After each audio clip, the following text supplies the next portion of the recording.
ಅಶೋಕ ಹೇಳ್ತಾನೆ ಇವರು ಪಾಪಿಗಳು, ಕಾಂಗ್ರೆಸ್ನವರು ಪಾಪಿಗಳು. ಈಗ ಯಾರು ಪಾಪಿಗಳು ಅಂತ ಹೇಳ್ತಾರೆ ಜನ? ಇವ್ರನ್ನ ಪಾಪಿಗಳು ಅಂತ ಹೇಳ್ತಾರ ಇಲ್ಲ?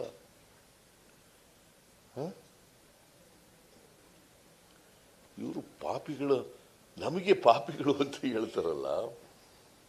ಈಗ ಏನಂತ ಹೇಳಿ ಜನ ಉತ್ತರ ಕೊಟ್ಟವರಲ್ಲ. 3 ಕಡೆ, ಒಂದು ಕಡೆ ಮಾತ್ರ ನಾವು ಗೆದ್ದಿದ್ದದು, ಸಂಡೂರಿನಲ್ಲಿ ಮಾತ್ರ ಗೆದ್ದಿದ್ದದು ಕಳೆದ ಚುನಾವಣೆಯಲ್ಲಿ. 2 ಕಡೆ ಯಾರು ಗೆದ್ದಿದ್ರು? ನಂಬರ್ 1. 2 ಕಡೆ ಚನ್ನಪಟ್ಟಣದಲ್ಲಿ ಕುಮಾರಸ್ವಾಮಿ ಗೆದ್ದಿದ್ದದ್ದು, ಸಿಗ್ಗಾಂವ್ನಲ್ಲಿ ಬಸವರಾಜ ಬೊಮ್ಮಾಯಿ ಗೆದ್ದಿದ್ದದ್ದು ಆಸ್ ಚೀಫ್ ಮಿನಿಸ್ಟರ್. ಇವರು ಪಕ್ಷದ ಅಧ್ಯಕ್ಷನಾಗಿ ಗೆದ್ದಿದ್ದದ್ದು. 2 ಕಡೆ ನಾವು ಗೆದ್ದಿದ್ದೀವಿ.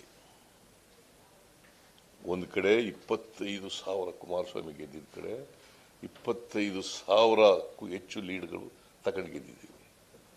ಇನ್ನೊಂದು ಕಡೆ 13,000 ಚಿಲ್ಡ್ರನ್ನಲ್ಲಿ ಗೆದ್ದಿದ್ದೀವಿ.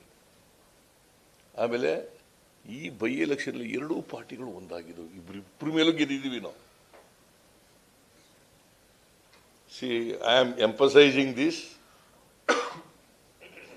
ಬಿಜೆಪಿ ಜೆಡಿಎಸ್ 2 ಮೇಲೂ ಗೆದ್ದಿದ್ದೀವಿ. ಇಬ್ರು ಒಂದಾಗಿ ನಮ್ಮನ್ನು ಎದುರಿಸಿದ್ರು ಕೂಡ, ಸುಳ್ಳುಗಳು ಹೇಳಿ ಅಪಪ್ರಚಾರ ಮಾಡಿದ್ರು ಕೂಡ ಗೆದ್ದಿದ್ದೀವಿ. 2 ಮೇಲೂ ಗೆದ್ದಿದ್ದೀವಿ.